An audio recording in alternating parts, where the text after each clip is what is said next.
I'm Maddie, and today I'm going to be making pizza.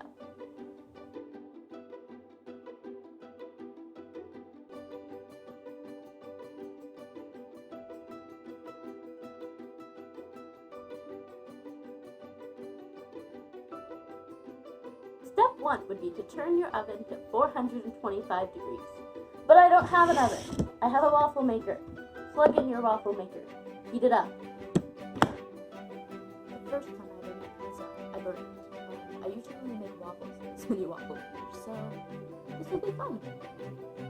Here's your list of ingredients.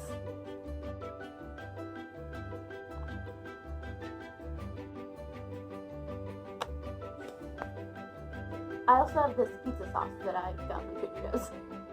This video is in no way sponsored by Trader Joe's, which is the only grocery store within walking distance. Once you have gathered all of your ingredients, you're going to want to take your pizza dough, however much you need, and knead it. This is important because it helps the dough to rise. Once you're done kneading, you let it sit for an hour. Take your piece of pizza dough and stretch it until it is roughly the size of your waffle maker.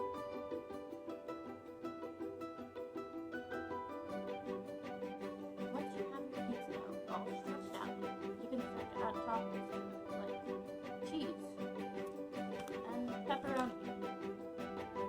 Pretty small, so I would add more than 1 or 2 pepperonis. Once you feel you have an adequate number of toppings, take the dough from the board, stretch it around your chunk of pizza.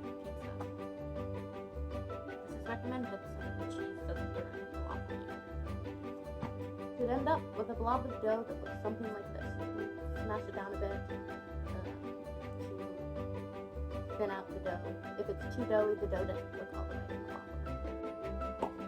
Make sure to spray your waffle iron with cooking spray before you put it in the oven, just so that if something does burn, it doesn't get stuck. Now, your waffle maker should be all heated up, so you can take your ball of pizza and place it in your waffle maker. We are going to let it cook for approximately 5 minutes. It has been a couple minutes, and I can hear the cheese sizzling in the waffle maker. It is not quite cooked, but it looks like a waffle. Once you feel like your waffle pizza has been cooking for an adequate amount of time, take it off of the waffle iron. I recommend using a fork so that you do not burn yourself. Mine looks like this, like a waffle.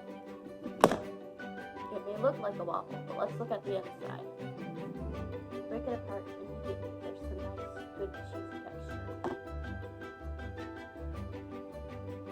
It's a little bit doughy, but it tastes like pizza. If you're going for a complete pizza effect, you can take some pizza dough and put it on top of the pizza waffle.